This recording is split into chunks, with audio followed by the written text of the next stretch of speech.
office. And so when you start to kind of take a lot of control over trying to change what you eat, that's wonderful. But at the same time, nothing really got to the cause of why I was feeling the way I was. And a friend of mine, who's a chiropractor, knew my quest for wellness, and she was the one that told me that there was something called nutrition response testing. She said, I think you would love that. And I was kind of looking. And so I went to a course, a seminar, an introduction on nutrition response testing. And that was the very first time that somebody actually was able to identify an underlying cause of why I was actually feeling the way that I was.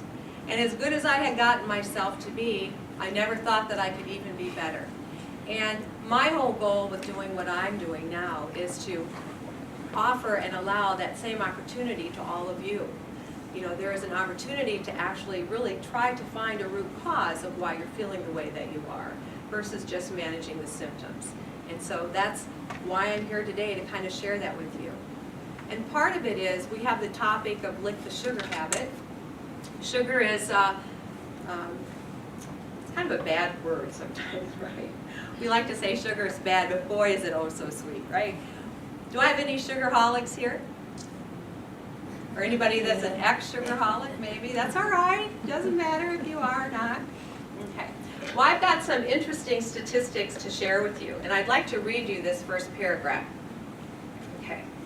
And this quote says, glucose, alias corn syrup, fruit sugar, dextrose, corn sugar, high fructose corn syrup, contributes to the cause of diabetes, a predisposition to heart disease, hypertension, sluggishness, brain fatigue, being overweight, being very irritable, mental depression. Sugar impairs the assimilation of calcium, and it also destroys the vital amino acids or proteins if they are cooked in the presence of sugar. Makes sense, right? So guess when this phrase, this little paragraph, was actually penned? It was back in 1958. Back in 1958 already, they knew the dangers and the perils of sugar. So knowing that, why has it allowed to just go so rampant? If you take a look historically, way back in colonial time, sugar was oh so valuable.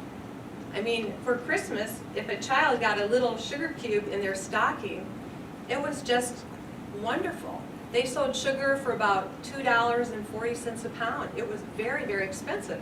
And so you didn't hardly have very much sugar at all.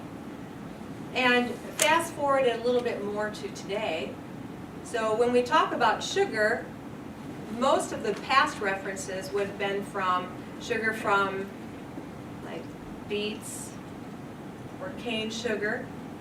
That's where all the sugar came from, till about 1970. And that's when things started to change, where the sugar now started to come from corn. And corn syrup, high fructose corn syrup, and all the various derivatives from corn that are used to make sugar. And a little interesting fact is when you're talking about sugar, and you can even read labels, many of the makers of the corn and the corn syrup, etc., are not considering this particular sugar as part of the total sugar. That's actually what you're consuming. And just to kind of share a little bit, I'd like to read this too. Now it says, every man, every woman, and every child in America consumes an estimated 158 pounds of sweeteners per year. And this incredible amount of sugar does not take into account the nutritionally empty carbohydrates from the cookies, the crackers, the breads, and the so-called fruit drinks.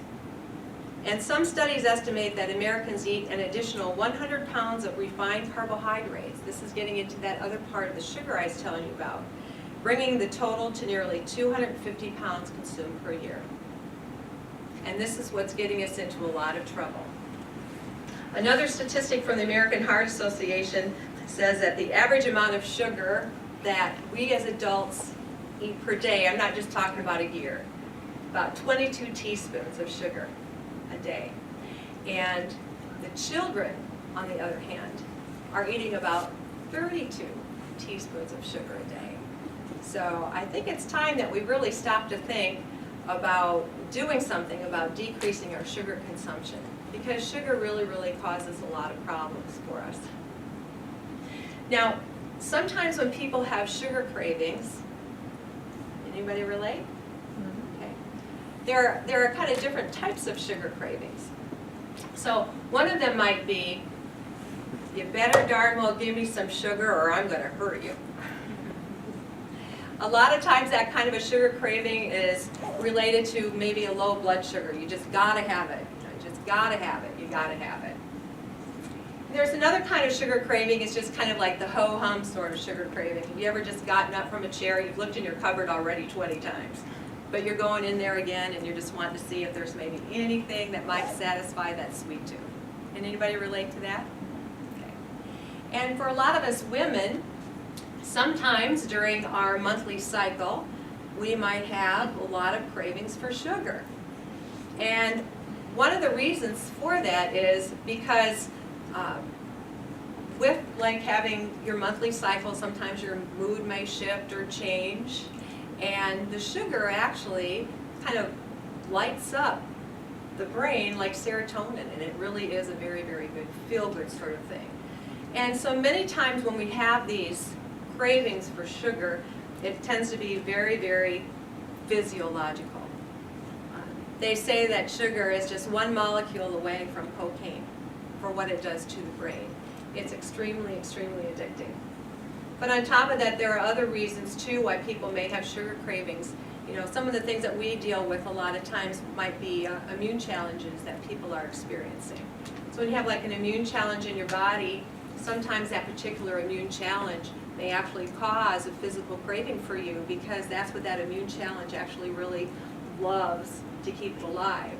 So parasites, yeast, that sort of thing. So they can be very, very real, and sometimes it's totally not your fault that you're feeling that way. And the best thing is to do is let's try to figure out why you are so that we can do something about it. That makes sense? Okay, good. All right. Now, there are a few little ways that you might be able to kind of halt somewhat some of those cravings you might have for sugar. So one of the things is try not to eat anything sweet before 3 o'clock. Because if you eat something sweet in the morning, it's just going to start that cycle where you're going to kind of want something sweet again and sweet again. So after 3 o'clock, you're laughing. I'm just making Abby write that down. Yeah, no, I know. It's like, that's so true. Because now think about when you start your day out with some cereal or oatmeal. You know, that basically is all going to be turning to sugar in your body, and you're going to be hungry again. And part of the reason you're hungry again is because your body just shot out a big spike of insulin to handle that sugar, and then it drops, and then you're going to want to have some more again. One way to get around that is when you have your cereal or etc. in the morning, is to go ahead and have a piece of protein, something with it, and it will just kind of delay a little bit that release of sugar. As people are trying to get off of sugar, another thing would be to put a little bit of gum in your mouth, although I have a grandson who is totally a sugar gumaholic. You get him one pack of gum, and he's got the whole thing in his mouth very, very quickly because he gets a sugar fix off of it. I'm not recommending that, but if you're trying to start to take away some of your cravings for sugar, it might be possible to put in like a little mint or a little piece of gum that might help you along the way. I want you to take a look here on your handout where you're going to see, it says the many names of sugar.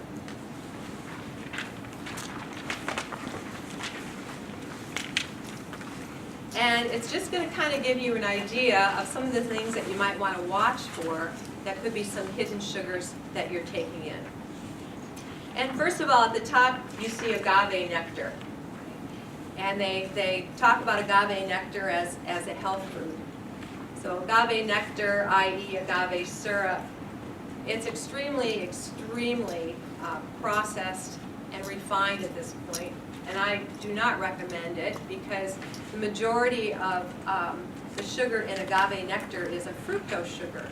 So one of the things when we're talking about sugar and with our educational classes at our clinic too, when you eat something like fructose, that doesn't just absorb right into your cells. Where it goes right to your liver, and then it gets stored like fat, which is the other problem when you're having things like your high fructose corn syrup. It's the fructose of these added sugars that are not very, very good and cause a lot of fatty liver and a lot of problems like that.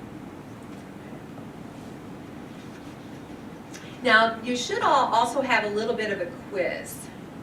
First page. First page? All right.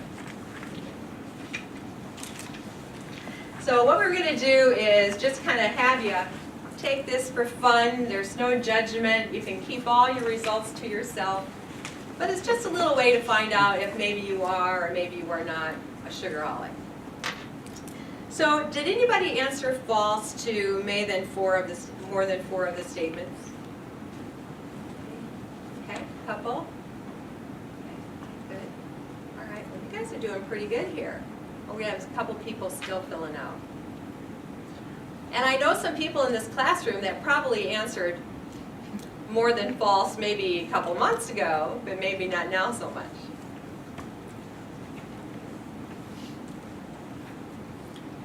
So if you answered false to more than four of these questions, it's very, very possible that you are addicted to sugar.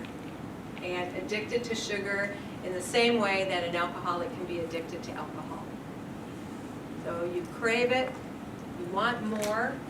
In the wanting more, you feel better, but you're actually doing your body harm, and then you're going to keep wanting it again and wanting it again. So my addiction was M&Ms.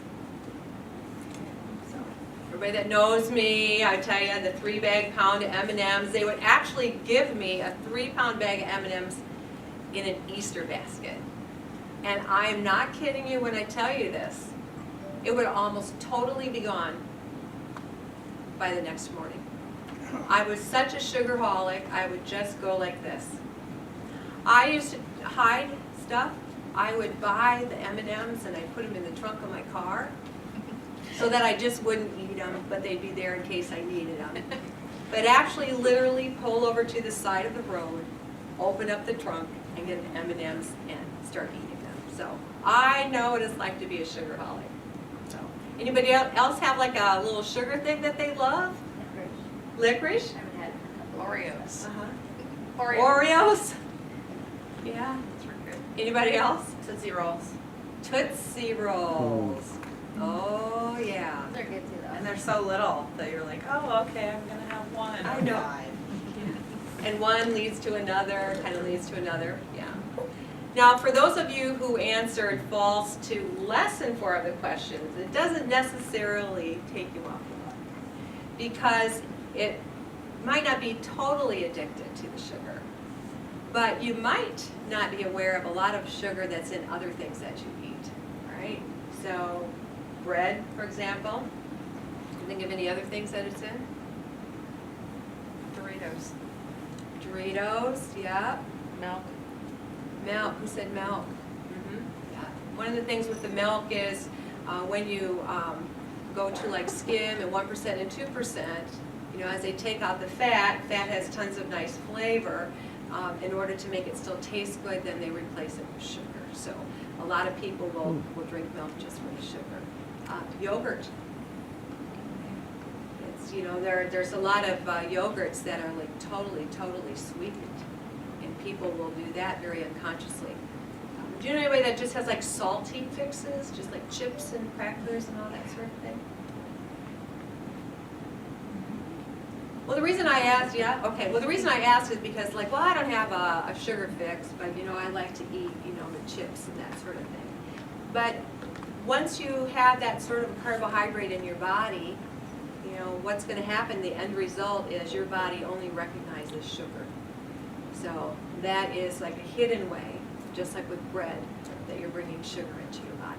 So be really cognizant, and I want you all to pay really close attention to reading those labels. Now on the back of let's see, I think the last page of the handout there. Let's see. There should be a food label. Is there?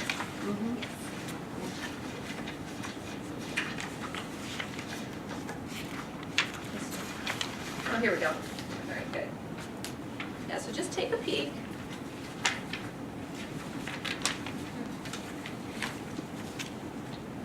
Yeah, so this is an example of the nutrition facts for just a can of soda. So it would be a regular can of pop, not diet or light or anything. And there isn't any fat, a little bit of sodium.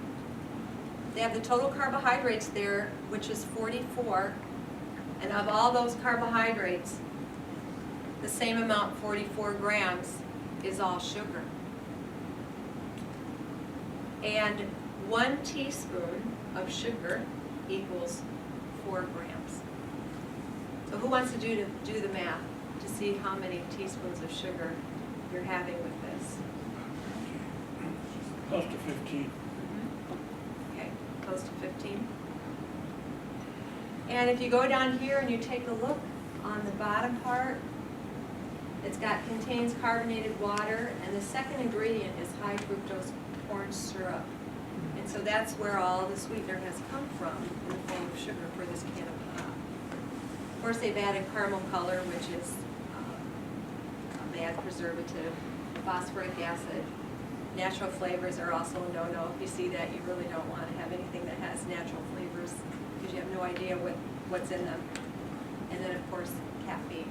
So what you want to take a look at is when you see your carbohydrates on all your labels, see how much of those really is sugar. Now, one thing that's taking place, though, is they're not separating out the added sugar versus the natural sugar.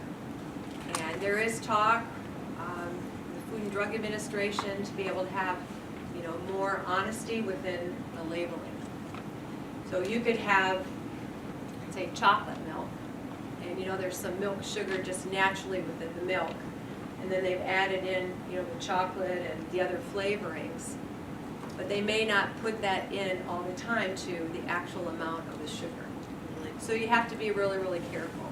Also, when you're looking at all your different food labels, what the companies are doing so cleverly is they're breaking up the different ingredients. So you might see corn syrup, and then you have like other ingredients.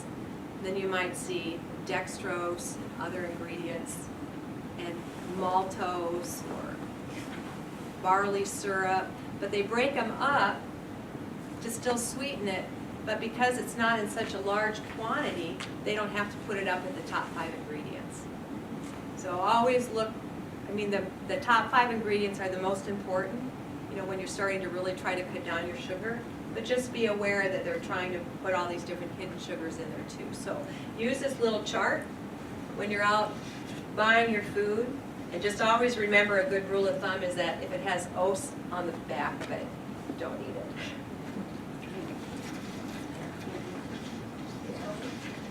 Huh? The letter O. Os, like sucrose, glucose, dextrose, maltose, all those sorts of things.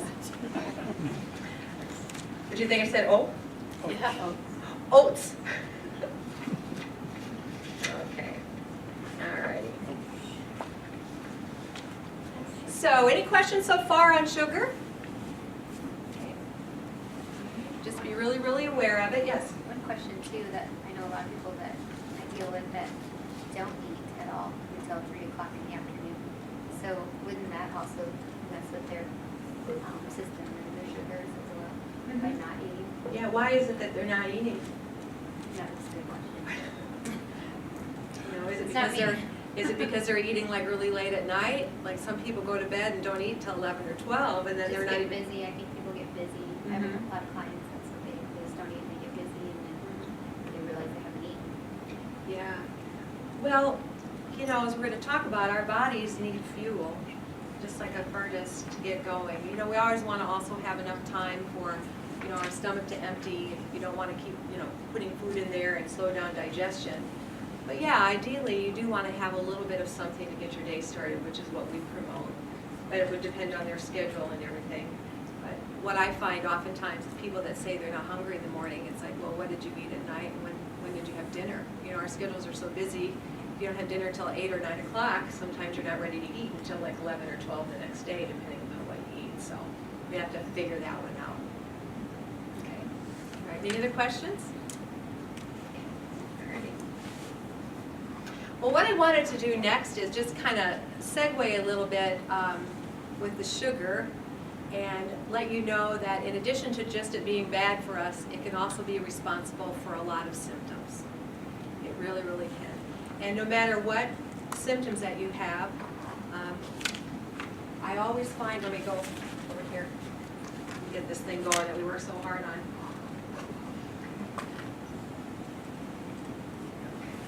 So, no matter what symptoms you are experiencing, and knowing that sugar can cause a lot of nutritional deficiencies, I always find these two things with anybody that I see in my practice. I always find that there's some nutritional deficiencies, and I always find that there's organ dysfunction. And if you think about having the proper food, you know, we need the correct fuel for our bodies. You know, that is so important for our organs, and our organs need all the vitamins, the minerals, the enzymes, etc., to help them function effectively. And if they're not getting it because we have nutritional deficiencies, then we're going to start to have symptoms. The symptoms that we have are always an end product of some organ dysfunction or nutritional deficiency. If you go ahead and you take the corner of that triangle and you just pull it down, you know that it would throw your whole triangle or your whole body off of balance. And what we really, really need to do is we have to find out what nutritional deficiencies you have. You know, it's not necessarily always your fault. I mean, the food that we're eating now, the quality of our food, etc., is all changed from before. But the most important thing is we have to put really nutrient-dense foods in our body. So once we find out what nutritional deficiencies you have, and what particular organ dysfunction that you have, we have the ability then to halt this descending spiral, put a stop to it, and in many cases help your body heal so that down the road your symptoms will go away. Does that make sense? And that's really what we do with nutrition response testing.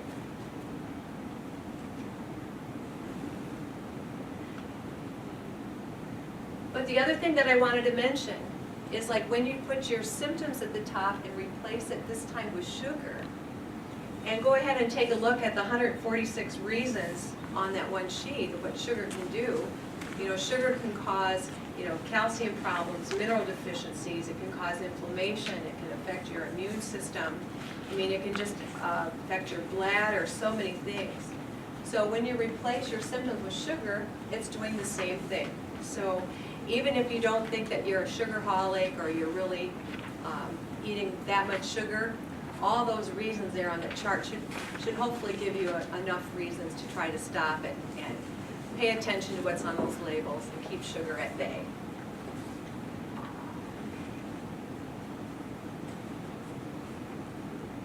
So what we do in our office is a little thing called nutrition response testing. And what nutrition response testing is, it's a non-invasive way of analyzing your body's reflexes to be able to find out the underlying cause of organ dysfunction or non-optimum health in your body. It's pretty cool. So what I like to do is ask my assistant, you know, Polly, would you please come up? We call her Vanna. Yeah, we call her Vanna. Okay, and we're going to kind of demonstrate to you what it's like when we do nutrition response testing. Okay. So what you want to think about is the concept, first of all, of hypothermia. So if you got cold outside on a day like this and you didn't have a coat, and over time what's going to happen? So we know that our body, in an effort to stay alive, will sacrifice the energy of our extremities, like our arms and our legs. You know, will start to get like blue nails or kind of numb, that sort of thing, because it knows that we need to keep our vital organs, our heart, our lung, our brain, etc., functioning in order to stay alive. So it's going to sacrifice our extremities in order to keep us functioning. So So it's very, very similar when we do nutrition response testing, a very similar concept. So I'm going to use Polly's arm, which would be our extremity. And under normal circumstances, if I take my hand and I just start to just press down on Polly's arm, and I ask her just to resist me a little bit or match my pressure, she's able to do so. Okay? No stress, nothing like that. Keep her arm up. Okay. So now let's say that Polly has a stressed thyroid. And if I take my hand and I put it over Polly's thyroid, stressing it even just a little bit more, and now if I take my hand and I put it on her arm and ask her to match my pressure or resist a little bit, instead of it staying up, the arm goes down. Because the body instinctively knew that there was some stress on one of the important organs, and in an effort to protect that organ, it took the energy away from the arm to bring it to this organ, because it can't keep this up and help this organ at the same time. Make sense? So with nutrition response testing, what we do then is we analyze all of Polly's organs doing the same way. If there's stress over an organ, her arm will go down. And if there's not stress over an organ, her arm will stay up. Very simple as that. So then, that's how we kind of find out if there's any particular organs that may have some dysfunction. And when we're talking dysfunction, it's just not anything like terrible or disease. It just means that there's less than optimum function at this point in time of that organ. Got a little stress going on. So then, how do we find out what's the correct nutrition to help that organ?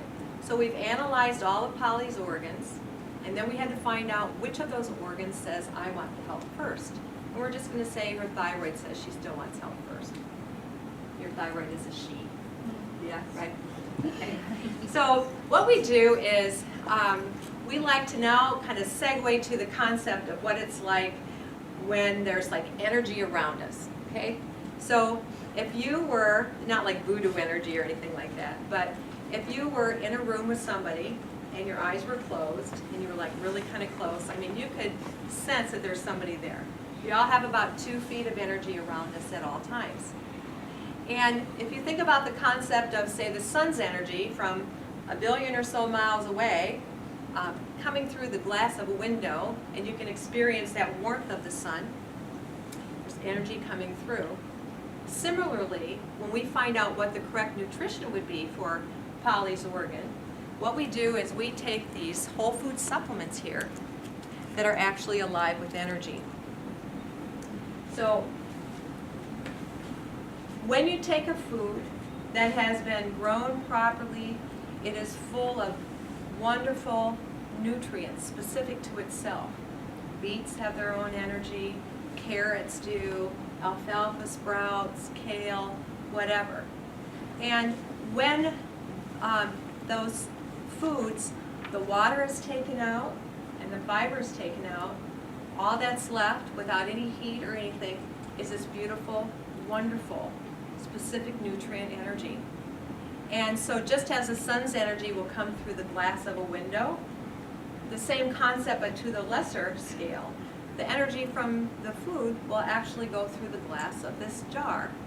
And if it turns out to be the right nutrient to help Polly's organ, we're going to see a change in the arm response. So what we do is, she's got 2 feet of energy, so even right here it would be okay, but to be more accurate, we're going to go ahead and just put it right over her thyroid. And if this is the right one, her arm will stay up, and if it's not, when I press on her arm will go down. So that's not correct. What we do is we analyze Polly using specific whole food supplements until we get the correct energy to help that thyroid, and her arm response will change. It's wonderful. And what the other thing I find is, even if you have like a couple stressed organs, once you find out from the body what the one is that says give me the attention first, a lot of times those other organs will just be happy all over again. Right? Okay, thank you, Polly. Pretty cool.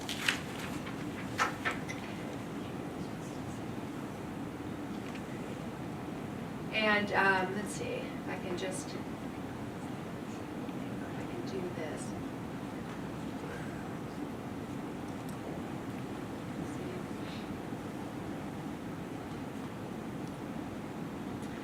Now, when I put those different supplements on Polly, that's what we call design clinical nutrition. And it doesn't matter if everybody here in this room had some stress over their thyroid. Because it's specific for you, no two people are going to be on the same program. So it's a tailor-made, just like if you were going to a wedding and everybody was a bridesmaid, you had the same color dress, but all the inseams and everything were all different. That's what the design clinical nutrition will do, is tailor-make a program specific for you to help that area of the body heal naturally. And we are totally concerned with your overall health. And this is a total different change in concept. So when you go to a doctor, they will manage your symptoms, and I was totally a part of that experience myself. And they'll manage it. What we look to do is we like to try to help find the underlying root cause of why you're actually having that symptom and help that organ so that then your symptoms will go away. It's really kind of a lifestyle change. It's not like a quick trip to the emergency room by any means, and it's not just putting a Band-Aid on something. It's really allowing your body to heal the way it's supposed to. It's very safe, it's very natural. We're just dealing with foods here. And so it doesn't matter how old you are or how young you are. I think our oldest client is, 96? And it's safe for babies that still haven't even been born yet, because the mamas are just taking in food. We've had people in our practice just like that. It's safe for people who have diagnoses or medical problems, because if they're on medication because they are foods, it's just like eating a carrot or the specific nutrients that are in there. It's not like it would interfere. So it's a nice new way to help your body get better. And is there anything else I need? Wanted to have that opportunity to kind of introduce all of you to that tonight. So be more than happy to take some questions if you would like on the nutrition response testing. Yes? How do you know which organ needs help the most? Is it based on the resistance in the arm? Yeah, there's some other things that we do within the actual consultation and the evaluation within the analysis, and that's how we can tell. So this was just a real quick way to show you, but yeah, we have different ways to do priority for the organ. What if there's two organs that would it require the same nutrition?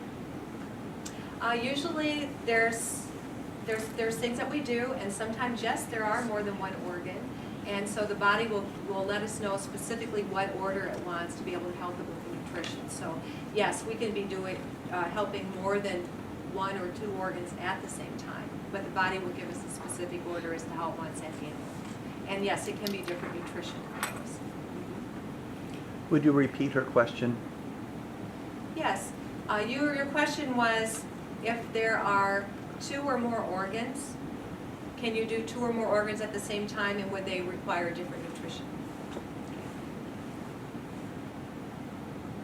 Yes? What if you have more than one autoimmune disease and you're only having a flare for one at that time? Would you repeat that question? If you have more than one autoimmune disease, what if one of them is flaring up at that time and the other one's not? Would you check it?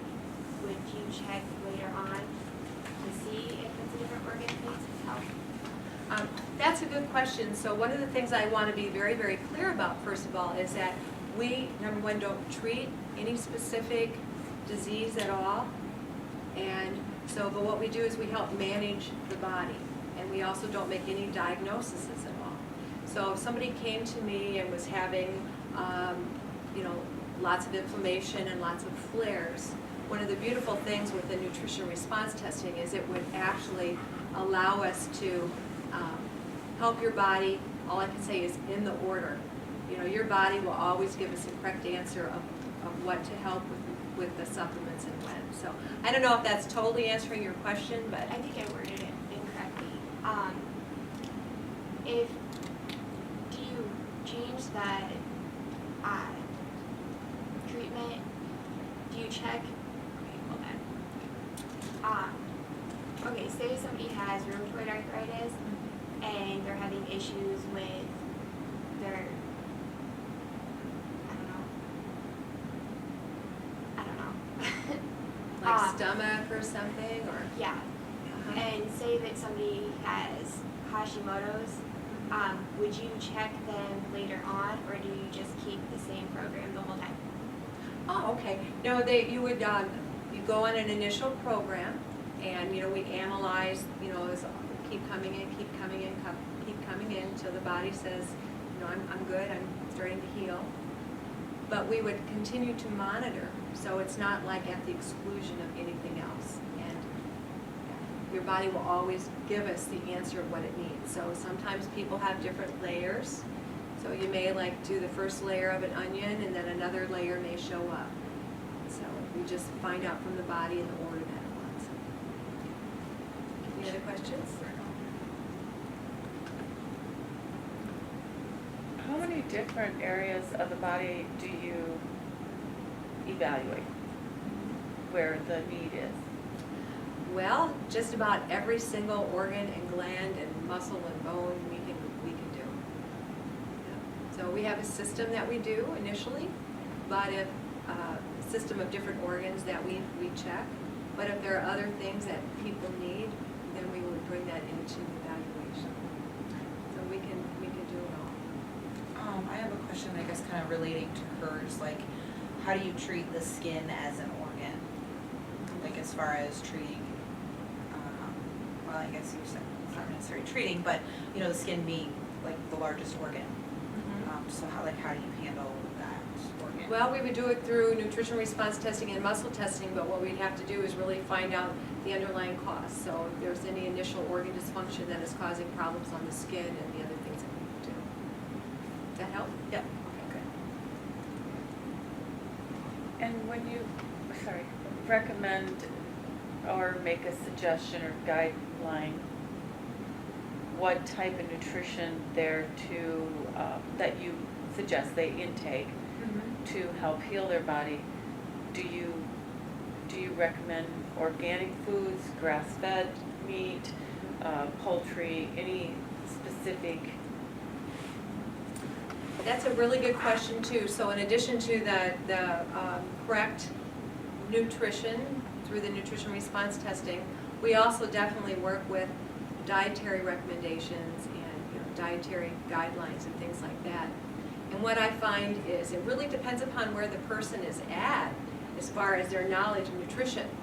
So if I had somebody that came in and was drinking 12 cans of soda a day and a pitcher of beer on the weekend, French fries and pizza 5 days a week, and they had to go ahead and do some organic and grass-fed food, they would not be successful.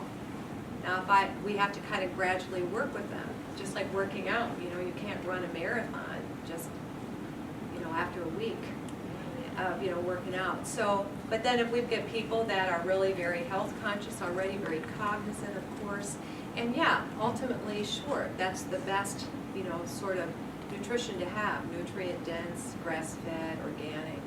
But people also have to be able to eat what they can afford. So, we take all of that into consideration. You might mention the Weston A. Price. Oh, that's good. It's Polly. Yeah. Do you guys, are you aware of Weston A. Price? Weston A. Price Foundation? Alrighty. So, we have a local chapter that's been started here. Yeah. Yes, we have a local chapter. So, the Weston A. Price. What's the name? What is it called? Weston A. Price. And he was actually a dentist. And the whole focus of Weston A. Price is to be able to bring about the nutrient dense and the nutrient rich foods and make us aware of all those benefits, because our diets are just basically devoid of any nutrients. And one of the purposes of a local chapter is to make good local food sources available to everybody. That's our main purpose. And so we actually have a list, and Lisa Stroda has been helping us with this as well. If anybody's interested, I think we finally have a link on my website, and we have chapter meetings, and we also do fun things like cooking classes too. We're learning how to ferment foods, how to make bone broths, those sorts of things. So stay tuned, but I would encourage all of you to join. I just got back from the big yearly international conference that they had. It was actually held in Indianapolis this year, so it was nice and close. And their whole focus was on fats, F-A-T-S, fats, how good they are for us. And we've actually been kind of sidewinded with thinking that fats are bad, but bad fats are bad, but good fats are really, really good for us. They have tons of speakers. There's people, you guys should really join. There's so much education on the website. You could just spend a year just bringing all that in. But yeah, we would love to get more people within our chapter, and stay tuned because it's a young chapter and we're just getting it going. So, thanks, Holly. What do you mean about finding local food? So how do you go about that? Well, when you go down to the farmer's market, that's great, but, we're including people who are at the farmer's market, but say somebody wants to get soy-free eggs.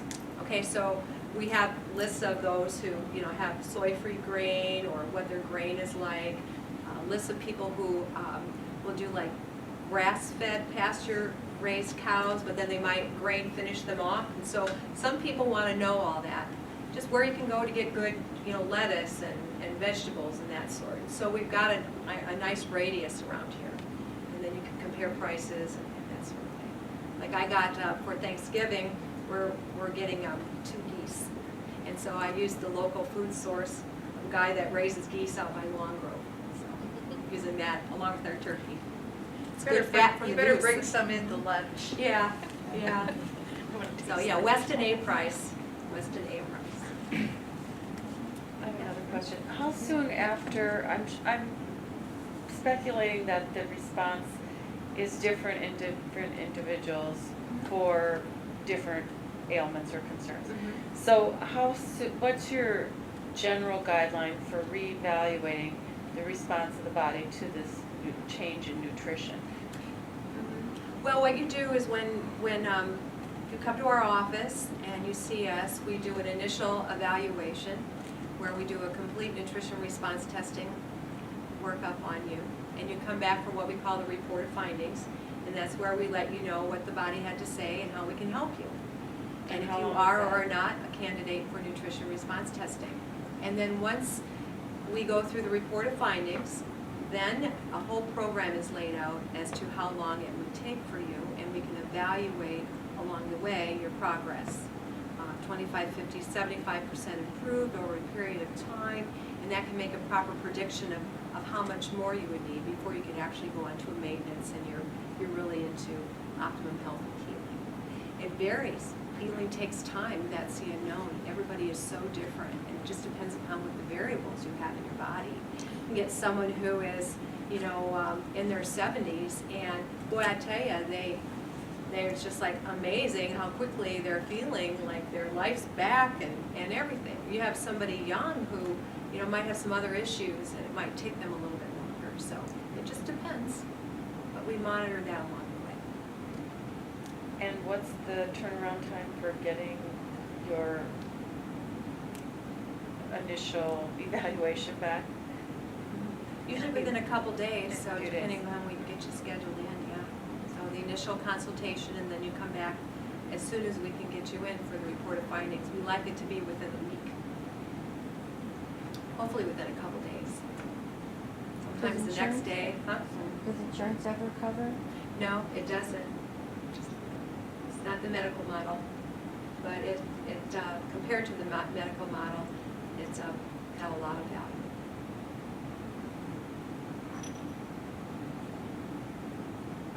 Alrighty. Well, hey, I want to thank you all for being so patient and coming out on this little first snowy night, listening to me, and Lisa again, and all of your attention. And if you have any other questions when we're done here, I'd be more than happy to address them. Okay. Good night.